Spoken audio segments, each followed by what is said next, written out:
con la meta de llegar al 20% de participación en la elección judicial. La verdad es que se vio corto el tema de la participación ciudadana en la cuestión electoral,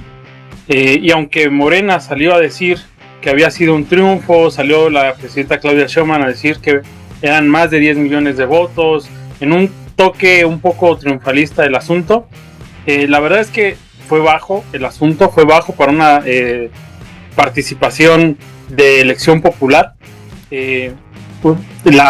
tema anterior o el ejercicio anterior más similar había sido la revocación de mandato, donde habían alcanzado más o menos un 17%, y por eso la meta era sobrepasar ese porcentaje, pero se quedaron cortos, muy cortos, quedaron más o menos por ahí de 10 millones, de 12.7%. Entonces pues fue bastante bajo por una cuestión de elección popular, y es que no se puede comparar a los ejercicios anteriores de consulta ciudadana o de opinión del público, de la masa popular, porque, insisto, esto es una cuestión de la decisión de elegir a alguien que es parte del proceso de construcción del Estado, ¿no? Es una de los tres partes fundamentales del Estado. Entonces, que tengamos una participación tan baja, la verdad es que, aunque legítima, sí hace ver varias cosas. Yo creo que uno de los puntos más importantes, tocayo, que dejó ver esta baja participación es que la número uno, y sin duda yo lo vi, creo que todos lo vimos, y si fuimos a votar también, era la dificultad para elegir a los candidatos. Mucha gente me tocó ver que se metía a la casilla, pedía permiso para salir, tenía que ir acompañada, tenía que sacar el famoso acordeón. Era muy complicado votar, eran muchísimas boletas. Eso solamente hablando de la elección judicial, cuando se juntó en Veracruz y en Durango, por ejemplo, con la elección de presidentes municipales, ya me imagino qué revoltijo de papeletas debió hacer en cada casilla, ¿no? La verdad es que eso suma mucho a la dificultad de la elección del Poder Judicial, porque era complicado, era un proceso muy complicado, con muchos aspirantes, con poco tiempo, y que no podías ver realmente el perfil de uno por uno. Yo personalmente le invertí varios días, tocayo, a intentar ver quién eran los mejores perfiles solo para la Suprema Corte, y fue súper desgastante, fue difícil. Para los regionales también me intenté meter, y había candidatos que estaban en funciones que no tenían declaración patrimonial, que no tenían tampoco ninguna propuesta, y que básicamente estaban ahí para reelegirse, ¿no? Entonces, pues, lastimosamente, algunos de ellos también estaban en estos acordeones, y que esa es la segunda parte que yo le critico a este proceso, es que fue una cuestión de movilización, de cooptación del voto y de las bases de Morena, ¿no? Fue una estructura del partido Morena, de la 4T, para colocar y apropiarse, dar una ofensiva en el Poder Judicial que, pues bueno, es muy criticable desde mi punto de vista, y que es una democratización muy al estilo liberal, y que pues simplemente está sirviendo para justificar aún más el poder, las reformas de Morena, ¿no? Por otra parte, no voy a ser como la derecha, no voy a decir a que todo es una farsa si no estamos ganando y cosas así. También voy a reconocer que es parte o es un principio para empezar a democratizar ese poder tan absurdo, tan absoluto que tenía la Suprema Corte de Justicia, que es un avance, la verdad, que no es perfecta la reforma, que puede mejorar muchísimo. Y también señalar que pues la 4T se aseguró, tocayo, que es lo fundamental, de golpes blandos, de posibles imputaciones a expresidentes a futuro. O sea, se aprendió bien la fórmula de Brasil, de Argentina, de Perú, de todo Sudamérica, sobre las Supremas Cortes y el Poder Judicial en manos de la derecha, ¿no? Entonces esta ofensiva progresista les arrebató esa posibilidad en gran medida. Entonces yo quiero reconocer esas dos cosas, creo que son positivas, no todo es malo. definitivamente pudo haber sido muchísimo mejor. Y también haciendo análisis de quienes quedaron, pues desgraciadamente vamos a seguir viendo lo que pasa en las gobernaturas, lo que pasa en las cámaras, donde va a estar la oligarquía de Morena, como el caso de Lenia Batres, que va a ser los incondicionales de siempre de Morena, del obradorismo, y que tienen cero aptitudes, cero perfil político, y que por estar cargando ahí la maleta y aplaudiendo todo lo que haga la 4T, pues le van a dar un puesto, ¿no? Tan importante como el que le dieron a Lenia Batres, ¿no? En particular. Y bueno, por último, desgraciadamente no ganó Gutiérrez Priego, ni siquiera apareció entre los primeros 10, algo que me pareció bastante triste porque era alguien reconocido para mucha de la población, mucha gente. Yo vi que se estuvo movilizando por él. Parece que pues, era el favorito del pueblo, pero no el favorito de la 4T, y pues la maquinaria no le facilitó llegar a las papeletas. Pero Tocayo, tú dinos lo bueno, lo malo de esta jornada democrática. Lo bueno es de que ya se hizo primer ejercicio de medición de lo que va a ser el proceso de elegir a los candidatos que quieran ser jueces, magistrados de la Suprema Corte de Justicia, que quieran ser ministros, que quieran ocupar los diferentes cargos que se van a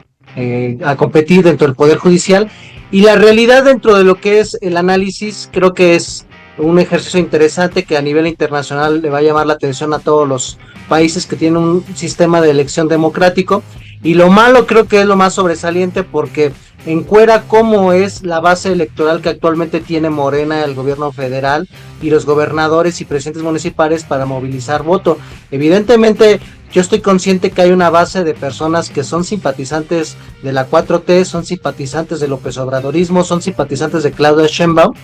y que no necesariamente tienen que ser movilizados, que ellos abiertamente puedan querer generar sus listas de candidatos para que llevaran en un acordeón, pero la realidad es que también era una forma de hacer una medición junto a otras elecciones que ha habido de manera federal y oficial organizadas por el INE para medir cuál es la capacidad del voto duro del López Obradorismo político. Ponías tú como por ejemplo que en la elección de revocación de mandato de López Obrador a su cuarto año de gobierno participó el 17.5% del electorado, casi llegaron a los 18.2 millones de personas que participaron, y la meta que se había mencionado por parte de los simpatizantes de la 4T en medios de comunicación y líderes partidistas de esta coalición que lo conforma el Verde, el PT y Morena, es que su pretensión era llegar a 20 millones de votos. Conforme se fue acercando la elección, fueron disminuyendo la cantidad, y si nos damos cuenta que fue el 13% del padrón electoral, de los cuales solamente 10% fueron votos válidos, es decir que todavía 3% más o menos fueron votos equivalentes a que lo dejaron en blanco o anularon, pues nos estamos dando cuenta que del padrón electoral de casi 100 millones de electores, solamente votó uno de cada 10. Entonces eso evidentemente nos demuestra pues de que no, la maquinaria morenista que tanto estuvo alardeando en términos electorales no se vio 100% eficiente, porque si estamos conscientes de que apenas hace 8 meses fue que Claudia Sheinbaum llegó al poder político, que tiene un nivel de aprobación cercano al 80%, de que apenas hace un año en la elección presidencial Claudia Sheinbaum sacó 36 millones de votos, pues los estándares de comparación eran inevitables, y si tú nada más sacas 13% de participación, pues evidentemente eso pone a pensar cuál ha sido la capacidad que tiene la maquinaria del voto duro y el voto movilizado de parte de la 4T. Ese es un crecimiento que evidentemente no pudo cumplir tanto María Luisa Alcalde, que es la presidenta de Morena, como el secretario de organización, que en términos reales podríamos decir que es el que detenta el poder al interior de Morena, gracias a ser el hijo de Andrés Manuel López Obrador.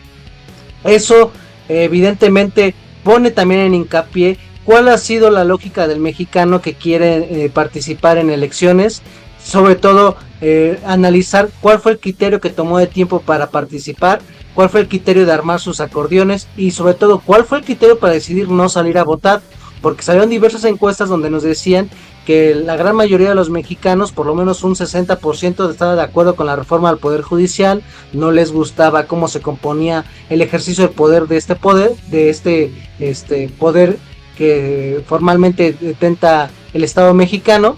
Y bueno, la pregunta es ¿por qué la gente no salió a votar? Por ejemplo, en el estado de Veracruz tuvo el 51% de participación para elegir a sus diputados locales y presidentes municipales, pero no participó ni el 11% para el Poder Judicial, a pesar de que las casillas de la elección de Poder Judicial estaban al lado de las casillas de la elección del estado de Veracruz. Y eso